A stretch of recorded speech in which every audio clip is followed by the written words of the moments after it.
말씀으로 다시 돌아와서 신령한 복 받는 사람들은 왜 우리를 자녀 삼으셔서 신령한 영적 복을 받는 사람으로 만들었는가?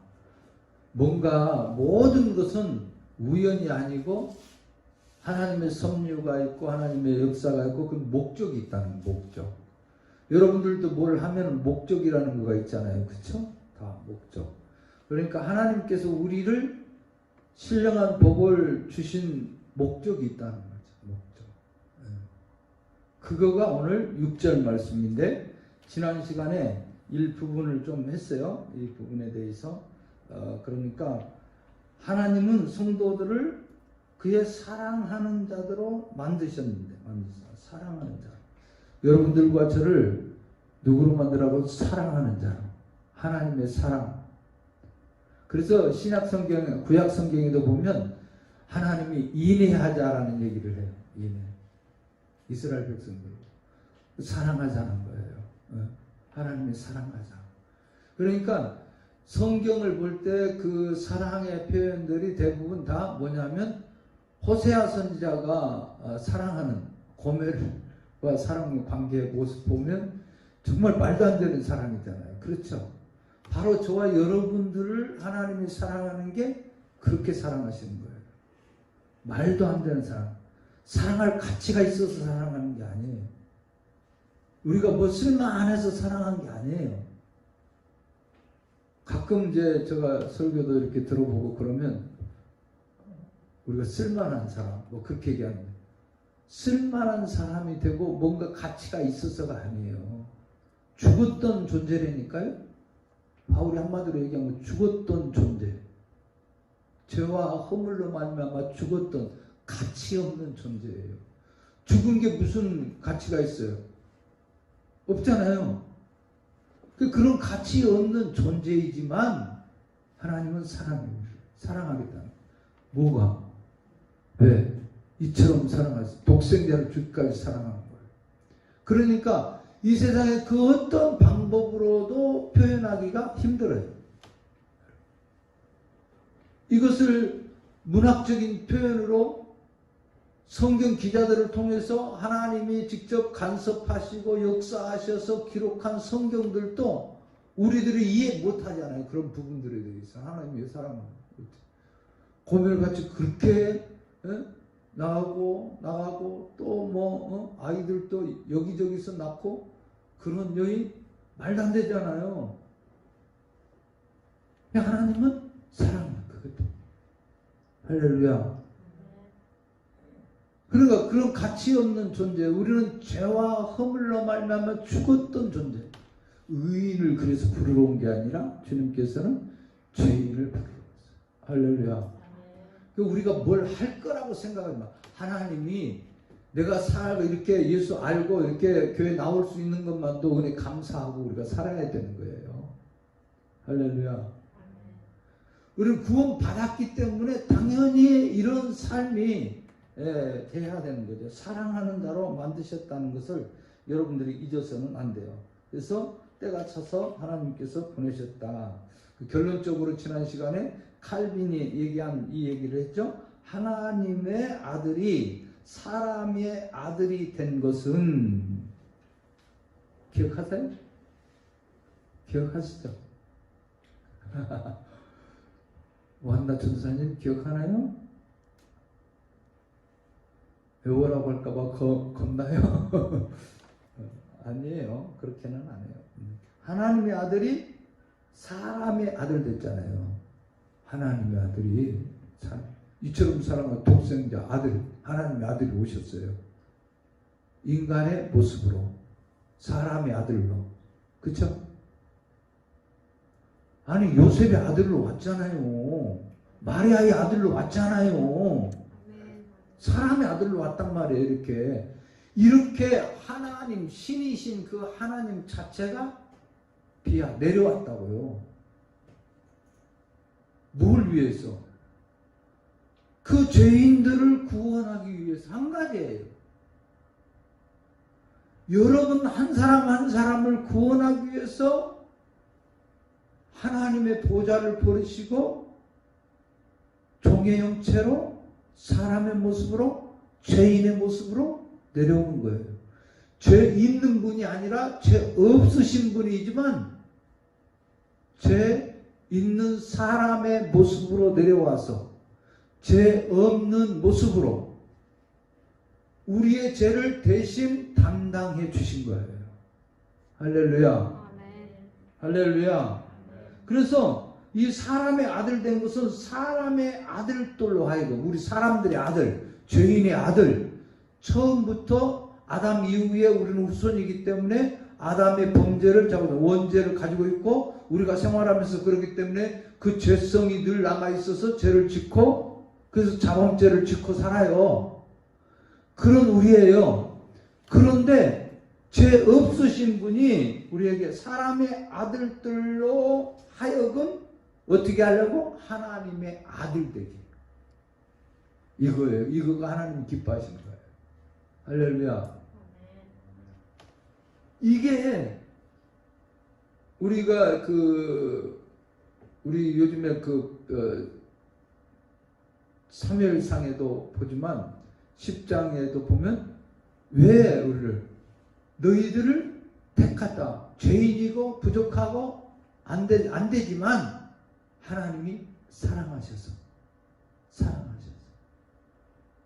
너희를 버리지 않는다고 그러잖아요. 할렐루야. 할렐루야. 그러니까 불가항력적 은혜예요. 이걸 한마디로 표현하면 우리 인간의 표현 중에서 가장 잘 표현될 수 있는 방법은 그거예요. 불가항력적 은혜. 받을 수 없지만 그냥 받기 싫던 좋던 받아야 되는 은혜. 그 어떤 표현을 할 수 있겠어요? 그 표현 말고는 없을 것 같아요.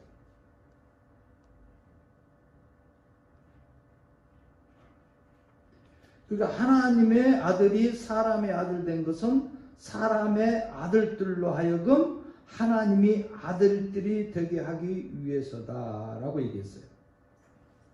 이처럼 우리들을 구원하신 이 궁극적인 목적은 우리를 하나님의 아들 삼아서 사랑하는 거예요. 이처럼 사랑한 거예요. 그래서 할렐루야. 할렐루야. 여러분들이 아무리 자식 사랑한다고 해도 대신 죽어줄 수 있나요?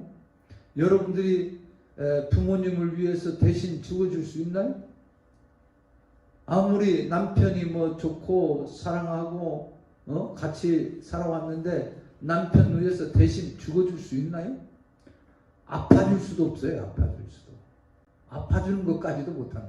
그런데 더더욱 대신 죽어준다? 말도 안 되고 못해요. 그런데 하나님의 능력이니까 하나님의 역사니까 우리를 위해서 우리를 사랑해서 생명을 준대요. 생명. 이게 사랑이에요. 진짜 사랑. 할렐루야.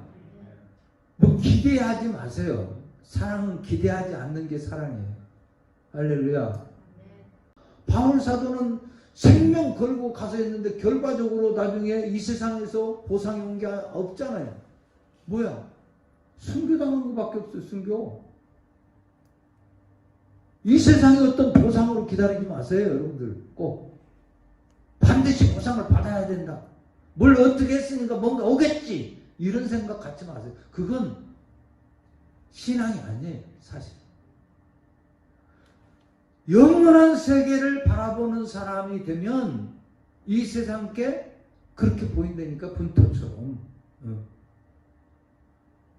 그런데 이게 어느 때는 그렇게 되다. 저도 그래요. 목사니까 인간의 육체를 가지고 있을 동안은 말씀 좀 깊이 하고 뭐 성경 좀 보고 좀 이렇게 은혜 받고 뭐 할 때는 그래 아무것도 아니야.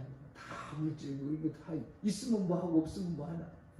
그런데도 또 현실적으로 뭐 이제 주변에 여러 가지 일들을 보거나 또 아이들 문제나 뭐 여러 가지 그럴 때는 내가 뭐 하는 건가 이 나이 먹도록 그거 하나 준비도 못 해주고 애들한테도 이거 뭐야 뭐 이런 생각들이 들어가는 거죠. 또 교회가 어려워질 때 같은 경우도 마찬가지죠. 나는 하나님의 영광의 표현이라는 이 사실을 인식하고 이것을 기억하지 못하면 결과적으로는 우리는 그렇게 살아요. 그 가치를 어디에 두느냐? 이 세상 게 아닌 거죠. 신령한 세계에 두는 거예요. 그것이 바로 영생이에요. 할렐루야. 이걸 우리는 모르니까 자꾸 문제가 생겨요. 자, 그래서 하나님께서 우리를 구원하신 이 궁극적인 목적은 우리로 하여금 영광을, 하나님의 영광을 찬미하게 하는, 영광을 드러내도록 하는 거예요. 여러분들이 찬미하는 건 드러낸다는 거예요. 노래하게 한다는 거예요. 여러분들 속에서 하나님의 영광이 드러납니까? 지금도 저는 목사지만 솔직한 얘기로 내 성깔 나오고, 내 생각 나오고, 내 주장 나오고, 내 감정 나오고, 그럴 때가 더 많아요. 솔직한 고백이에요, 뭐. 우리가, 우리 자신이 자꾸 드러나려고 그래, 자꾸 지금도. 이건 잘못된 거예요. 날마다 그래서 바울 사도는 이해가 돼요. 쳐 죽인다, 자기를. 나를 죽인다. 여러분들 이렇게 나를 죽이면서 삽시다. 그래야 하나님이 드러나요. 하나님의 영광을 드러내는 거예요. 할렐루야. 내가 살아면 내 감정이, 내 생각이, 내 주장이 우리는 관철돼야 된다고 생각하거든요. 나타나야 되고 그게 옳다고 뭐가 이렇게 돼야 된다고 생각을 하는데 아니, 그건 죽고 이게 세상적인 방법이에요. 남을 깔아뭉개고 남을 짓밟고 자기가 성공하면 성공했다고 그거 성공입니까? 아니잖아요. 성경의 성공은 그거 말하는 거 아닙니다. 주님의 성공은 그거 말해요. 주님이 이 세상에 오셔서 다 이뤘다. 하나님의 뜻을 다 이뤘다는 말은 성공했다는 말이에요. 그 뭐예요?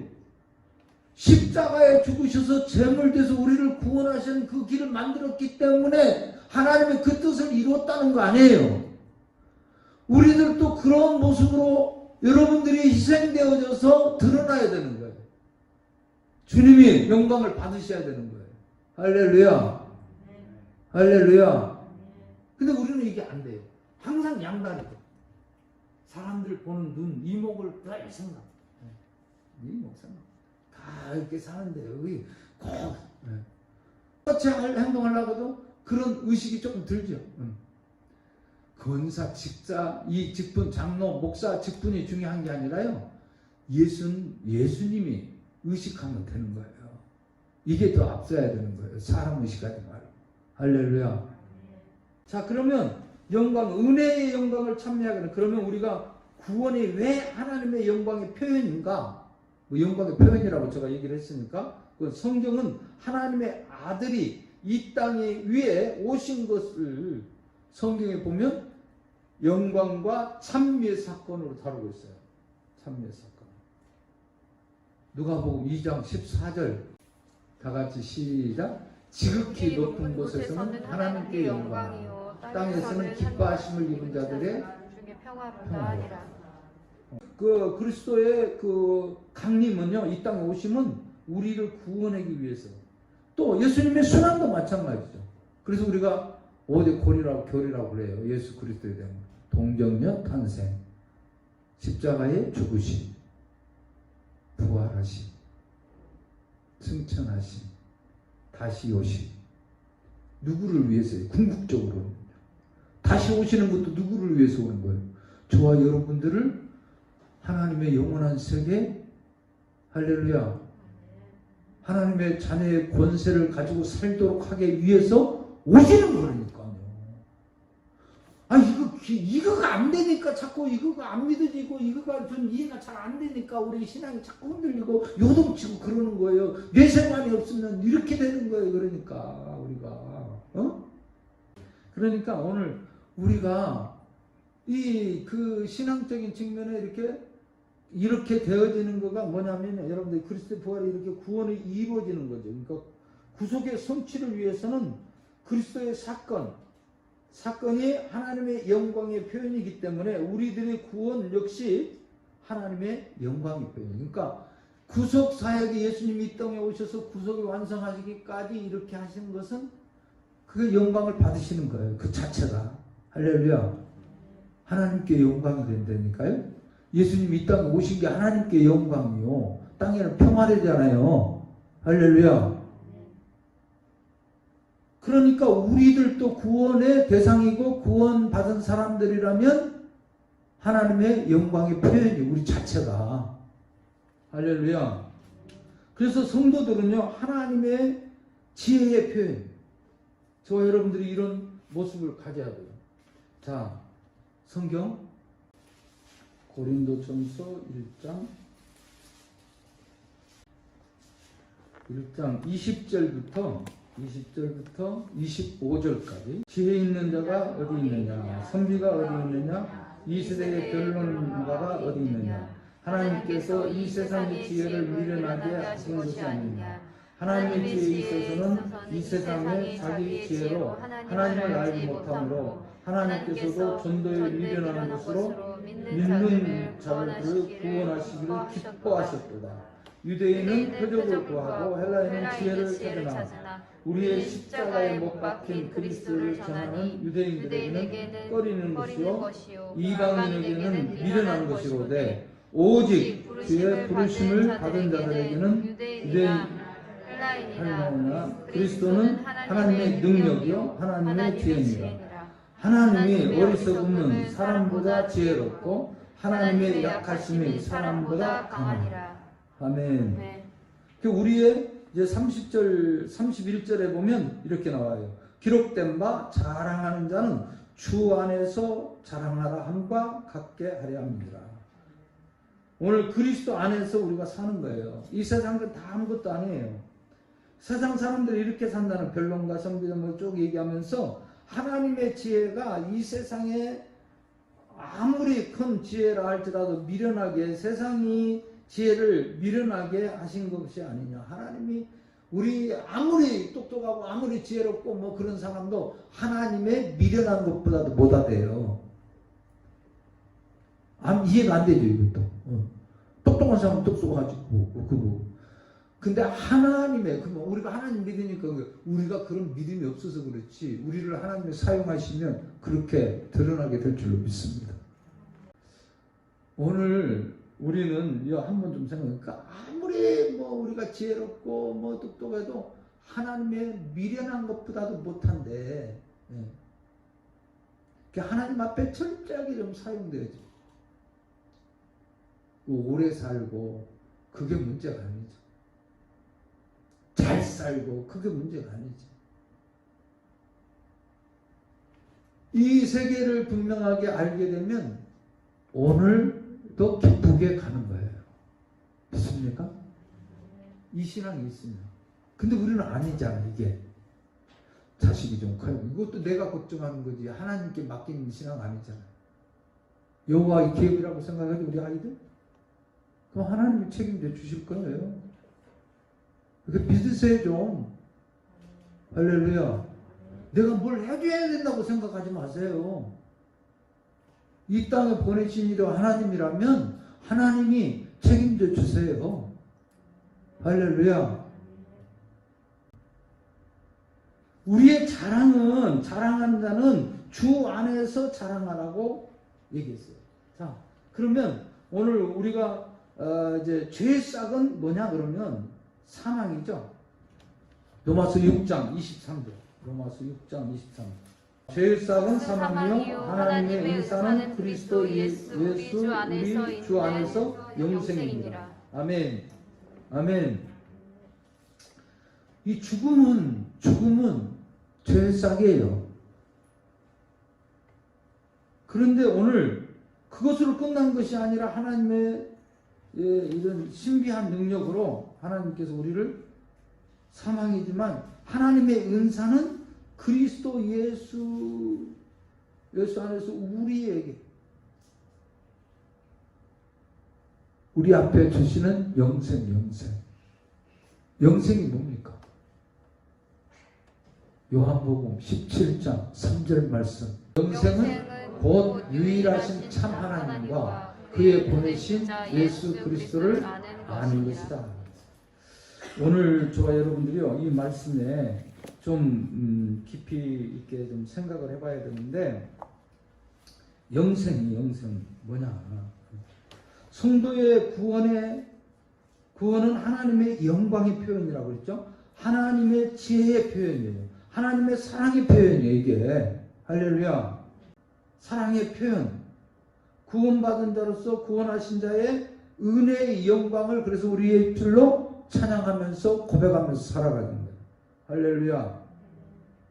하나님께서 창세전에 예정하시고 그리스도 안에서 선택했죠. 그의 사랑하는 자 안에서 오늘 그 6절 말씀은 그의 사랑하는 자. 자, 그러면 우리가 그리스도 안에서 이런 삶을 살면 어떻게 했냐?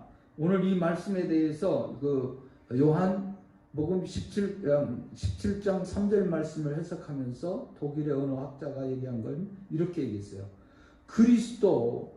그리스도와 아버지와 함께 사귐을 누리는 것이 영생이다. 그러니까 우리는 그리스도 안에서 하나님과 사귐을 누리는 것이 영생이라는 표현이라는 게 원래 원어의 의미가.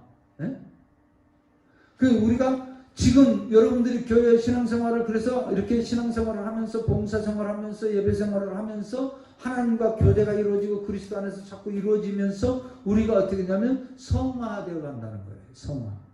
하나님의 지배력이 더 점점 많아지는 거예요. 하나님의 통치력을 더 많이 받게 되는 거예요.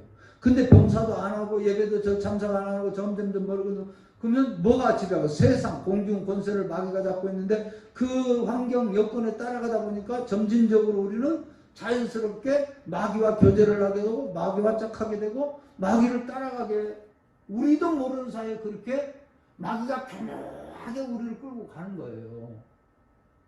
그렇다는 거예요. 응? 그 영생을 받는 사람은 하나님과 교제가 더 깊이 이루어지는 거예요. 늘. 그러면 이제 우리가 보통 이렇게 얘기하면 꼭 교회만 와야지 뭐 교회가 이루어지나 뭐 하나님 어디나 계시고 뭐 다 그래요. 어디나 계시는데 여러분들이 양심이라는 거 있죠. 하나님 앞에 여러분들이 진실로 그런가 생각해 보세요. 성경을 몇 번이나 보고 있습니까? 그래도 교회 와서 예배 드리니까 어쩔 수 없이라도 한 번이라도 찾아보죠. 이 성경 구절 찾아봤어요, 여러분들? 저 오늘 몇 구절 쭉 해줬는데 이거 찾아본 적이 언제 있습니까? 집에서. 성경을 얼마나 봤습니까? 하나님 아버지하고 부른 적이 얼마나 됩니까? 그 교제가 안 열어져. 또 주님의 이름으로 봉사활동을 하고 주님의 이름으로 드러내게 하고 이렇게 교제가 이루어져야 되는데 우리가 그런 생활을 얼마나 했습니까? 내가 먹고 사는 거가 중요하지 않아요. 먹고 사는 거. 입으로 나오는 말씀으로 살 것이니라. 40년 동안을 이스라엘 백성들이 총 정리하면서 신명기에 보면 우리는 떡을 먹어야 떡. 그러면서 얘기하신 말씀이 떡으로만 살 것이 아니라 하나님의 입으로 나온 말씀으로 살 것이다. 할렐루야. 모든 삶은요 떡이 아니에요. 근데 우리는 떡이에요. 물질이잖아요. 그래서 예수님에게도 마귀가 주는 게 떡이에요. 떡. 처음에 뭘 주죠? 돌덩어리가 떡덩어리가 돼. 하나님이신데 그거 못하겠어요? 못해서 안 했겠어요? 그러면서 인용하잖아요. 그 말씀을.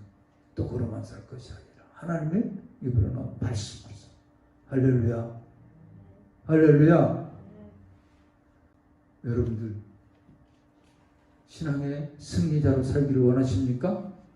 그렇다면 오늘 참 하나님 그의 보내신 예수 그리스도를 아는 것이라는 것은 바로 이런 깊은 교제가 이루어진다. 하나님과 교제가 이루어진다. 하나님의 닮아간다. 그래서 바울 사도는 이런 표현을 해요. 신앙의 진보가 있다. 발전이 있다. 전진이 있다. 그 얘기를 해요. 근데 우리는 전진합니까? 후퇴합니까? 지금?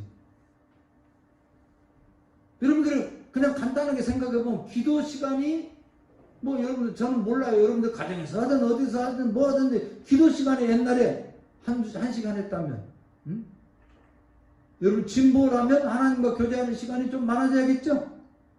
발전을 그렇게 해야 되잖아요. 응? 그래서 신의 성품에 참 하나님의 모양으로 되기까지 해야 된다는 거 아니에요. 그래서 그렇게 하다 한 걸음 한 걸음 가다가 결과적으로 우리 육체가 떠날 때 그런 모습으로 변하는 거, 완전하게. 할렐루야. 신령한 몸으로, 신령한 몸. 여러분들 스스로 그건 알 수가 있어요. 굳이 안 하려고 하고 그런 걸 의식하지 않으려고 하는 거죠. 네. 지금 현실이 그러니까, 현실. 네. 좀 더 오래 살고 즐겁게 살고 싶고 넉넉하게 살고 싶고 여유롭게 살고 싶고, 그러니까 이 세상에 사람들하고 경쟁 의식을 가지고 경쟁하면서 살아야 돼. 그러나 하나님이 해주셔야 된다니까요. 오늘 저와 여러분들이 말씀 기억하면서요, 우리 신령한 복을 받은 사람들의 삶은 하나님의 영광을 어떻게 드러내야 돼요. 영광이에요. 여러분들 자체가 영광이 돼야 돼요. 할렐루야. 할렐루야. 기도드리겠습니다. 좋으신 하나님 감사합니다. 오늘도 좋은 날 허락해 주시고 거룩한 주일 귀한 말씀 배울 수 있도록 허락해 주셔서 감사합니다. 신령한 복을 받은 사람들의 목적, 하나님의 목적은 하나님을 사랑받는 자고 하나님의 영광을 드러내는 우리가 되어야 됨을 배웠습니다. 우리가 삶 속에 하나님의 영광이 드러나게 해 주시옵소서. 예수님의 이름으로 기도드렸사옵나이다. 아멘.